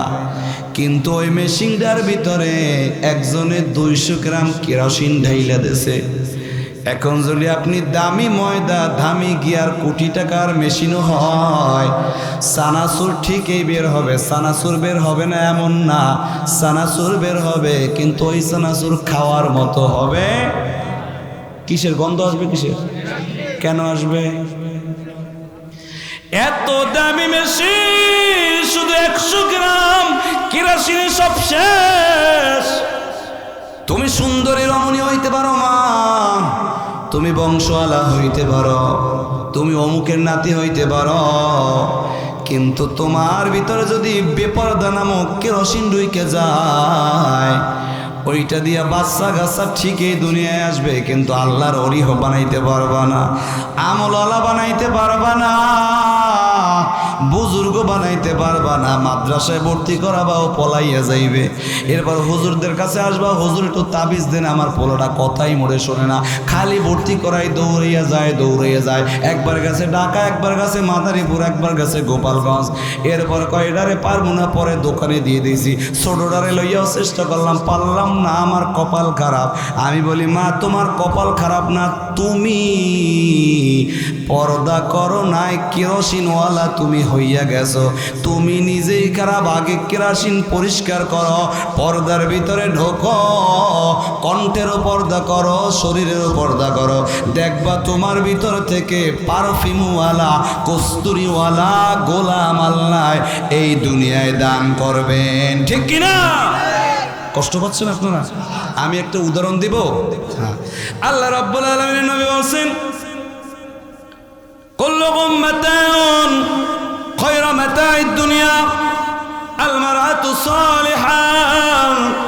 এই পৃথিবীর জমিনে সব সম্পদ, সব হয়তো দামি সম্পদ, সব হয়তো তোমরা ভোগ করো, ভোগের সম্পদ, কিন্তু নবী আমার কয় আমি একটা দামি সম্পদের নাম বলবো, ওইটার চাইতে দামি আর কিছু নাই। সেটা হচ্ছে এই পৃথিবীর জমিনে আমলওয়ালা, আবেদান, সলেহান, পরহেজগার, পর্দানিশী একটা নারীর এমন দাম, এমন দামি সম্পদ, এর চাইতে দামি সম্পদ আর পৃথিবীতে কিছু নাই। বাবাজি আমার, আমি উদাহরণ দিই এইভাবে, মনে করেন আপনার ঘরে একজন আসছে, দিনদার একটা মেয়ে আপনি বিবাহ করছেন, আপনি গরিব মানুষ, রিস্কে চালান। এখন সন্তান একটা আল্লাহ দিয়েছে, সন্তানটা মায়েরে জ্বালায় বেশি, বাবার স্মৃতি কিন্তু বেশি কাছে থাকে। মায়েরে বলতেছে, ও মা, এই 7 দিন হয়েছে, একটু গোস্ত আব্বু ব্যবস্থা করেন, একটু গোস্তর কথা বলো। আবার টান দিয়ে কয় একটু মাছের কথা বলো, শুধু জ্বালায়। এখন এক পর্যায়ে মা তারে জড়াই ধরে বলে, আব্বু রে, তোমার আব্বুর কাছে টাকা নাই, তোমার আব্বু আনবে, তুমি একটু ধৈর্য ধারণ করো বাবা। আর যদি বেশি ধৈর্য ধারণ করতে পারো, তোমারে কিন্তু আল্লাহ জান্নাতে নিয়া যা তুমি খাইতে চাও সব দেবে, গোশত দেবে, মাছ দেবে, ফল দেবে, তুমি যা চাও বাবা, চকলেট চাও দেবে, পটেটো চাও দেবে, সব দেবে। তুমি ধৈর্য ধারণ করো, আর এই ধৈর্য ধারণ করতে থাকো, তোমার বাবা এমনিও গোশত আনবে 2-3 দিন পরে। তখন ওই নেককার যেহেতু নারী, সে সন্তানরে এইভাবে বুঝাবে। এখন সন্তান জিজ্ঞেস করবে, ও মা, তাহলে ধৈর্য কি? ধৈর্য ধারণ যে করবো, এই ধৈর্যটা কি? তখন ওই ছোট্ট সন্তানটারে একজন নেককার মা ধৈর্যের সবক দিতে পারবে। এরপর বলবে, মা, জান্নাতে গেলে সব আল্লাহ খাওয়াইবে, তাহলে ওই জান্নাতটা কি, ওরা কোথায় আছে, আমার একটু লইয়ে লও। তখন মা বলবে, ও বাবা, জান্নাতটা এই দুনিয়ায় নাই, এইটা এইটা এইটা এইটা করে যদি মারা যাইতে পারো, আল্লাহ এত সুন্দর একটা জান্নাত দিবে। তাহলে ওই সন্তান স্কুলে বা মাদ্রাসায় যাওয়ার আগে ছোট্টবেলায় দিনদারি মার থেকে জান্নাত শিখলো, জাহান্নাম শিখলো, ধৈর্য শিখলো। প্রত্যেকটা কথায় কথায় এক একটা শিক্ষা সন্তান পাইয়া গেল। ঠিক কিনা? আমার সন্তানদের আমার ওয়াইফ ডাকি কিভাবে জানেন? যদিও পর্দা, পুরোটা খাস পর্দায়, ওদের ডাকে ওই দরজায় যাইয়া এইভাবে জোরে আঘাত করে। তো দরজায় আঘাত করলে বাচ্চা আমার ছোট্ট, এক কইছে 3 বছর বয়স, আর এক কইছে 5.5 বছর। ওরা বোঝে আম্মু ডাকতেছে, আম্মু আসতেছি, আম্মু আসতেছি। ওদের প্রশিক্ষণ এভাবে হয়েছে। কণ্ঠের পর্দা যিনি দিয়েছেন তিনি কে? তো এইভাবে বুঝাইবে, এইভাবে করতে করতে সন্তানরা এইভাবে শিক্ষায় শিক্ষিত হয়ে একজন আল্লাহর ওলি হয়ে যাবে। আর যদি একটা বদ্দিন ঘরে আসে, বদ্দিন, যার কোনো দিন টিন নাই, এলিম কালাম নাই, আল্লাহ রসুল ওগুলো মানে না, পর্দা পুশিদা ওগুলা বালাই নিয়ে মন চাইলে নামাজ পড়ে না, মন চাইলে নামাজ পড়ে না, এদেরকে যদি এদেরকে সেম এই প্রশ্ন সন্তানে করবে, ও মা, একটু গোশতের ব্যবস্থা করো, একটু এটা করো, ওটা করো, এইভাবে করবে। সে একটা জবাব দেবে যে এতদিন তোর বাপ জ্বালাইছে, এখন তুই জ্বালানো শুরু করছো, সংসারের ভিতরেই থাকবো না, মেজাজ গরম হয়ে যায়, এ লাথি দিয়ে বাপের বাড়ি চলে যাবো আমি। বলে কিনা বলে? তাহলে সন্তান কি শিখলো? একই প্রশ্ন করলো, আগের মা কি শিখাইলো, এই মা কি শিখাইলো? তাহলে ফ্যাক্টরি তো ভালো হওয়া লাগবে, তাহলে সানাসুরগুলাও ভালো হবে। ফ্যাক্টরির ভিতর কেরোসিন হইলে ও সানাসুর দিয়েও কেরোসিন গন্ধ আসবে। ঠিক কিনা বলেন? দাদা হুজুর ছোট্ট মানুষ, সব হাঁস জবেও কইরা দিল। এখন ওই যে বন্ধু পাইছে, ভয়ও কয়তস্ত, যেটু সাহায্য করতে বলছো সেইটু সাহায্য করলাম, এবার আমি যাই বাড়ি। ও বাড়ি চলে গেল। এবার হুজুরের মা নিসারউদ্দিন রহমাতুল্লাহ আলাইহির মা ঘর উঠান ভর্তি হাঁসগুলা জবেহ দেওয়া। বলতেছে আব্বু রে এটা কে করছে? কয় মা গো আমি করেছি। কয় কেন বাবা? এই হাঁসের ডিম বিক্রি কইরেই তো তোরে আমি খাতা কলমের টাকা দেই, মাঝে মাঝে হাঁস বিক্রি কইরা তোরে আমি কিতাব কেনার টাকা দিই রে বাবা। তোর তো বাবা নাই, কে দেবে বাবা? এইটা বিক্রি করেই তো আমি তোর লেখাপড়ার খরচটুকু দেই, কেন জবাই দিয়ে দিলি? কয় মা গো মাগরিবের সময় আমি ওই জায়গায় ছিলাম, তুমি আয় হোস বলে ডাক দিছো মা, তুমি এই ডাক দিছো, এই ডাকগুলো আমার কানে গেছে। আমার সন্দেহ হয় ওইখান থেকে যদি কোনো পর পুরুষ যাইতো উনিও তো তোমার এই কণ্ঠের আওয়াজ শুনতো মা। আমি নেসারউদ্দিন চাই না যে আমার মায়ের কণ্ঠ পৃথিবীর কোনো পর পুরুষ শোনো। আরো মা তুমি যে আমার লেখাপড়ার চিন্তা করতেছো, আমি লেখাপড়ার চিন্তা করি না, আমি আমার লেখাপড়া আমি আলেম হব কি হব না এই জিম্মাদারিটা আজ থেকে আল্লাহরে দিয়া দিলাম।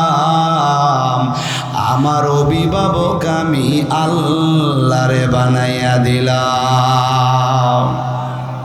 আল্লাহ নিজেই তো বলছে আল্লাহু ওয়ালিয়ুল্লাযীনা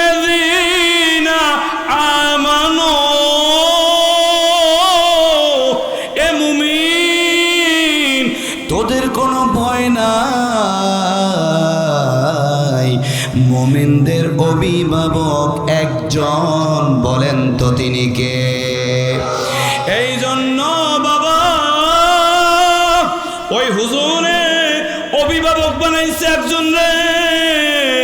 আল্লাহ শুধু আলেম বানাই নাই, তামাম বাংলাদেশের মানুষের হৃদয়ের ভিতরে হুজুরের স্থান দিয়েছেন। ভারতীয় উপমহাদেশের ভিতর একটা নাম বললে যারা শ্রদ্ধার সাথে বুকের ভিতর ধারণ করে, তিনি যিনি এইটার ব্যবস্থা করে দিয়েছেন বলুন তো তিনি কে? বাবা আমি উদাহরণ দিয়ে বলি, মাঝে মাঝে একজন রাখাল একটা গরু উনি মাঠে নিয়ে গেছে, মাঠে নেওয়ার পর গরুটার ছেড়ে দিছে যে গরু এখানে ঘাস খাইবে, আমি মাগরিবের আগে আগে আসরের নামাজ পড়ে তোরে নিতে আসবো। এখন গরুটা ঘাস খাইতেছে, মনের সুখে ঘাস খাইতেছে। হঠাৎ করে বাগান থেকে একটা ভাগ বের হইয়া ওই গরুটারে ধাওয়া করতেছে। গরু চিন্তা করলেন পিছনে বাঘ, ওর সাথে তো আমি পালাইয়া পারবো না। দৌড়াইতে দৌড়াইতে সামনে একটা পুকুর পাইছে, পুকুর দেখে পানি নাই, পানি শুধু 1 বিঘা, কিন্তু পেরিয়ে আছে 1 মুডুম।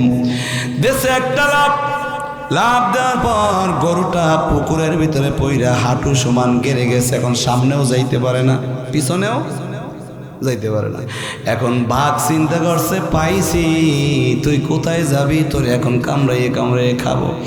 বাঘের তো লাভটা দূরে, ও চিন্তা করছে তোর পাশাপাশি আমি পড়ব, এইটা চিন্তা করে লাভ দিছে। লাভ দেওয়ার পর 2 মুডুম দূরে যাইয়া পড়ছে।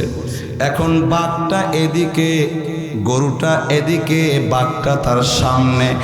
দুইজনে, সেও যাইতে পারে না, সে উঠতে পারে না, এ উঠতে পারে না, দুইজনে পড়ছে বিপদে। এখন গরুটার দিকে তাকাইছে বাঘটায়, গরুটা দেখে মুস্কি মুস্কি হাসে। বাঘে কইতেছে ও গরু তুইও বিপদে পড়ছো, আমিও বিপদে পড়ছি, তুই হাসো কেন? মরলে তুইও মরবি, বাঁচলে তুইও বাঁচবি, আমিও বাঁচবো, তোর হাসার কি আছে? কয় বাঘ মশাই তুমি বুঝবা না, আমার একজন অভিভাবক আছে, উনি আসরের নামাজের পর আমারে খোঁজ দেয়াইবে, আইয়া দেখবে না, তারপরে পেরেশানি হয়ে যাবে। পুকুরের দিকে লক্ষ্য কইরা দেখবে যে আমি কষ্টে আছি, ও আমারে তাড়াতাড়ি উঠাইবে। ও উঠানোর পর আমার কাছে আগে মাপ চাইবে। আর বলবে ও গরু আমি বুঝি নাই যে এইখানে বাঘের কবলে তুই বলবি, তাহলে আমি এই জায়গা তোরে ছাড়তাম না, আমি বুঝি নাই রে, আর তোরে কোনোদিন দেব না। এইটা বইলে আমারে গোসল করাইবে, গোসল করানোর পর আমারে ভালো ভালো খাবার দিবে, কারণ আমার তো অভিভাবক উনি আমারে নিয়ে যাবে। কিন্তু বা তোর কি অবস্থা হবে চিন্তা করেছ? তোর কোনো অভিভাবক নাই, আমার ওই মালিকের পর 4-5 জন লইয়া লাঠি লইয়া তোর কাছে আইবে, তুই আমারে কেন দাওয়া করছো এই জন্য তোরে পিড়াইবে, পিড়াইতে পিড়াইতে তোরে মারবে, মারার পরে রশি বাঁধে তোরে উড়াইবে, তোর চামড়ায় নাকি অনেক দাম, এরপর চাকু দিয়া চামড়া সেলাইবে, ওই চামড়া সেলাইয়া এরপর লবণ দিয়া পরিষ্কার করে বেচবে। সুতরাং তুই শেষ, কিন্তু আমার অভিভাবক আমারে বাঁচাইয়া নেবে।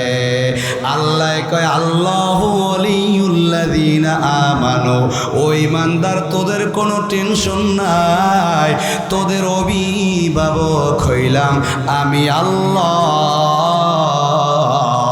আমি আল্লাহ তোমাদের বাঁচাইয়া নেব। সুবহানাল্লাহ। এই জন্য আল্লাহ বলেন ইয়া আইয়ুহাল্লাযীনা আমানুত্তাকুল্লাহ, আল্লাহ কয় আল্লাহরে ভয় কর, ভয় করার মতো ভয় কর। এটা শুধু নামাজ পড়লে রোজা রাখলে হবে ঠিক আছে, কিন্তু পরিপূর্ণ হবে না। এই জন্য তাকওয়াওয়ালা আল্লাহর ওলি, তাকওয়াওয়ালা বুজুর্গদের সোহবাতে থাকতে হবে, লাইনচ্যুত হওয়া যাবে না। তাহলে এই সিনাটার ভিতর তাকওয়া দিয়া যিনি ভরপুর করে দিবেন, বলুন না তিনি কে? আর যদি তাকওয়াওয়ালা দিল আমার হইয়া যায়, তাহলে আল্লাহর কাছে প্রশ্ন করলাম ও মালিক, যদি তাকওয়াওয়ালা আমার দিল হইয়া যায় তাহলে আপনি আমারে কি দিবেন? আল্লাহ তাআলা জবাব দিয়েছেন আল্লাযীনা আমানু ওয়া কানু ইয়াত্তাকুন লাহুমুল বুশরা ফিল হায়াতিদ দুনিয়া ওয়া ফিল আখিরা লা তাবদীলা লিকালিমাতিল্লাহ যালিকা হুয়াল ফাওজুল আযীম। আর আল্লাহু আকবার। আল্লাহ কয় ও ঈমানদার, যদি তোমাদের দিলটা তাকওয়াওয়ালা হয়ে যায় তাহলে সুসংবাদ শুনে নাও, দুনিয়ায়ও তোমাদের সুসংবাদ আর আখিরাতেও তোমাদের সুসংবাদ। লা তাবদীলা লিকালিমাতিল্লাহ, আর আল্লাহর বাণীর মধ্যে কোনো পরিবর্তন নাই, এটাই তোমাদের জন্য সফলতা। এখন কি সুসংবাদ দিবে? আল্লাহ কয় এই তাকওয়াওয়ালা গোলাম, আপনাদের কি কষ্ট হচ্ছে নাকি? এই তাকওয়াওয়ালা গোলাম, মুত্তাকিওয়ালা গোলাম, এরা যখন মরণের সময় হয়ে যাবে, আল্লাহ তাআলা ঘোষণা দিয়েছেন আল্লাযীনা তাতাওয়াফাহুমুল মালাইকাতু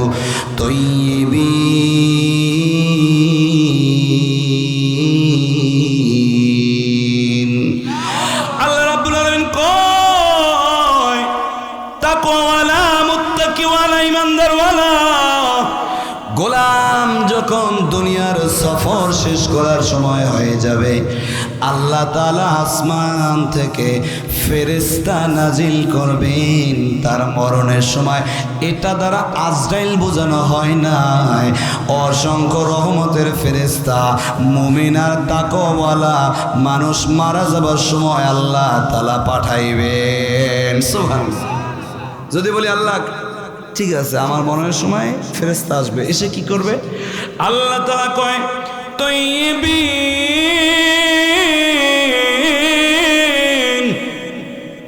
এসে তোমার গুনাহগুলা মাফ করে দিয়া তোমাকে তৈয়বিন তথা পবিত্র গুনাহমুক্ত একটা দেলওয়ালা মানুষ বা গোলাম বানায়া দেবে।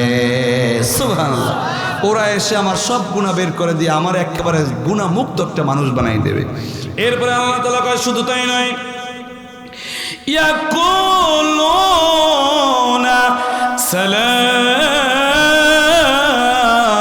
আলাইকুম, আমি আল্লাহ তাআলা ওই ফেরেশতাদেরকে আদেশ করব, ওই ফেরেশতারা মরণের আগে তোমারে সালাম জানাইয়া দেবে। আল্লাহর পক্ষ থেকে ফেরেশতারা সালাম জানাইবে। শুধু তাই নয়, আল্লাহ তাআলা এরপরে বলে উদখুলুল জান্নাত বিমা কুনতুম তা'মালুন।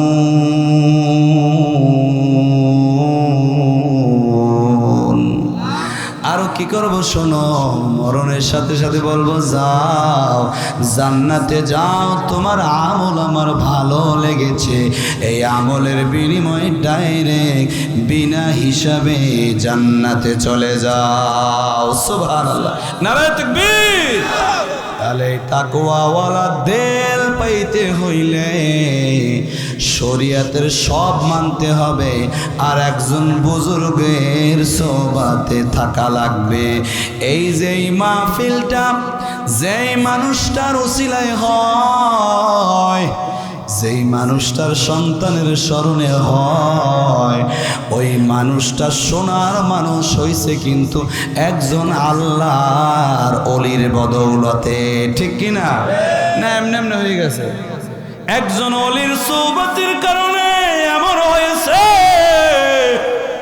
আপনিও একটু সোহবতটা লাগাইয়া দেন, আপনার দিলটারে আল্লাহ তাআলা তার পছন্দের নেক বান্দাদের সাথে শামিল করে নিবে। আর একটা বাও তিনি আহকাম বলতেছে, আল্লাহ বলছেন ওয়াল কাযিমিনাল গায়যা ওয়াল আফিনা আনিন নাস ওয়াল্লাহু ইউহিব্বুল মুহসিনিন।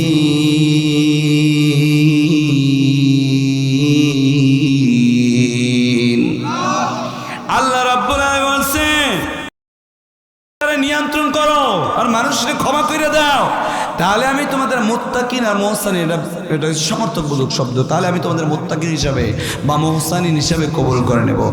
রাগ, এই যে শরীরে রাগ আল্লাহ দিয়েছেন, এইটা আপনার এমনি এমনি কন্ট্রোল হয় না। এই জন্য এই সিনার ভিতরে তাকওয়া নামক দৌলতটা এখানে আসতে হবে, তারপরে রাগী মানুষটাও একেবারে নরম হয়ে যায়। দেখবেন, আপনারা দেখবেন দুই একটি সন্ত্রাস আছে বাংলাদেশে, মনে করেন 50 বছর সন্ত্রাসী করছে, হঠাৎ করে মনটা নরম হয়ে গেছে, কোনো একজন ভালো আলেমের কাছে গেছে বা বুজুর্গের কাছে যাইয়া মুরিদ হয়ে গেছে, কয়দিন খেদমত করছে সোহবতে, এরপরে সেই লোকটা যার চর থাপ্পড় খায় না এলাকার কোনো মানুষ, সেই লোকটা মাটির মতো মানুষ হয়ে গেছে। এখন তারা একটা চর দিলে উল্টোটা চর দেয় না। আছে না দুই একজন ঘটনা আছে না? এগুলো হয় কেন? কেন হইল? এটা হইল সোহবতে। এ বাবা, আল্লাহ তাআলা বলছেন এই জন্য রাগরে নিয়ন্ত্রণ করো। নবীজি আমার চলে যাচ্ছেন, বলতেছেন হুজুর দেখছেন ওই কুস্তিগির, ওই সে মদিনার সবচেয়ে বড় কুস্তিগির, ওরে কেউ পরাজিত করতে পারে না, যে আয় তারে শেষ করে ও জয়ী হয়। আল্লাহ তাআলা রাসূল বলছেন আসলে এ ভিড় নয়, এ শক্তিশালী নয় যে কুস্তিতে জিতে গেল, বরং মূল ভিড় হচ্ছে, মূল শক্তিশালী হচ্ছে রাগ যখন পরিপূর্ণ উঠে, ওই রাগটারে যখন নিয়ন্ত্রণ করতে পারে গো, ও হচ্ছে সত্যিকারের বীর। সুবহানাল্লাহ। একজন পীর সাহেব, উনি সোহবত দেবে, খলিফা বানাবে, খেলাফত দেবে। এখন খেলাফত দেওয়ার সময় তিনজনে বলছে যে তোমরা ওই মসজিদের 3 প্রান্তে গিয়া মোরাকাবা করবা। তিনজন থেকে আজকে একজনারে তোমাদের খিলাফত দেওয়া হবে। যতক্ষণ আমি না বলবো ততক্ষণ পর্যন্ত মোরাকাবার হালতেই থাকবা, জিকির আজকার তাসবিহ তাহলিল করবা। এরপরে একজন মুরিদরে বলছে যে তুমি তিনজনের যে তিনটা থাপ্পড় দেবা, কিচ্ছু বলবা না, আর ওরা কি করে এইটা আমার কাছে এসে বলবা। কারণ তিনজনারে দেব খেলাফত। এখন রাগ কার কতটুকু নিয়ন্ত্রণ হয়েছে সোহবাতের কারণে, এই থেকেই সফল তারে আমি খেলাফত দেব। তা উনি তিনজনের কাছে গেছেন, আস্তে করে যিনি ওখানে মোরাকাবা করতেছেন তারে মাথাটা দইরা গালে একটা কষা সর লাগাইয়ে দিয়েছে। উনি আছে মোরাকাবার হালতে, মেজাজ তো গরম হয়ে গেছে, উঠাই দিয়েছে একটা চর, জোরে একটা সর। কয় তোরে আমি ডাবল সর দেই না, কারণ তুই আমার একটা সর দিয়েছ, শরীয়ত হচ্ছে বিনা কারণে কারো একটা সর দিলে ওরে ওই পরিমাণ সর দিতে হবে, এটা সে হক, তোরে আমি দিয়ে দিলাম, তুই জীবনে আমার সাথে আর বেয়াদবি করবি না বইলে আবার মোরাকাবার হালতে বইছে। দ্বিতীয় জনের কাছে গেছে, তারাও দেশে একটা কষা চর। ওই মানুষটা ওনার দিকে তাকাইয়া একটু মুস্কি হাসি দিয়া এরপরে তাড়াতাড়ি আবার মোরাকাবায় চলে গেল। 3 নম্বরে আরো একজনের সর দিছে, ওই প্রান্তে যে বসা। উনি সর খাওয়ার পর তাড়াতাড়ি দাঁড়াইয়া হাত টানে ধরিয়া বলে, ভাইজান বোধ হয় আমি ভুল করেছি। কি ভুল করেছি আমারে মাফ কইরা দাও, আমার তাড়াতাড়ি মাফ কইরা দাও, আমি বুঝতে পারি না, হয়তো বা কোনো জায়গায় ভুল করে আমি আসছি, এই জন্যই আমার চরমার্স, আমার মাফ কইরা দাও। লোকটা বললেন, না না না, আপনি ভুল করেন নাই, হুজুর আমারে আদেশ দিয়েছে, এই জন্য আদেশ ফলো করলাম। তবে তিনজনের আমল আমি 3 ধরনের পাইলাম, এইটা আমি হুজুরকে বলবো। গিয়া পীর সাহেব হুজুরকে বললেন, হুজুর এই আমল আমি পেয়েছি। তখন হুজুর বলে, যে তোমারে জড়াইয়া দইরা বলছে, ভাইজান কি ভুল করেছে আমারে মাফ কইরা দেন, ওরে আজকে খেলাফত দিব, কারণ ওর সব রাগ গুলাকে আল্লাহর জন্য সোহবতের কারণে কবর দিতে পারছে, ওর কোনো রাগ নাই। রাগ থাকলে ওটা নিয়ন্ত্রণের ক্যাপাসিটি ওর সোহবতের কারণে হয়ে গেছে। সুবহানাল্লাহ। আর যদি জুনা সোয়া হবে আর একটু সোহবত লাগবে। সুতরাং রাগ নিয়ন্ত্রণ করতে হইলেও আপনাদের ওলিদের সোহবাত, বুজুর্গদের সোহবাত লাগবে। এই জন্য আমরা কি এই সোহবাতে থাকতে রাজি আছি? সবাই রাজি আছি? কারা কারা রাজি আছি? নারায়ে তাকবীর, নারায়ে রিসালাত। আল্লাহ কবুল করুক বলি আমিন।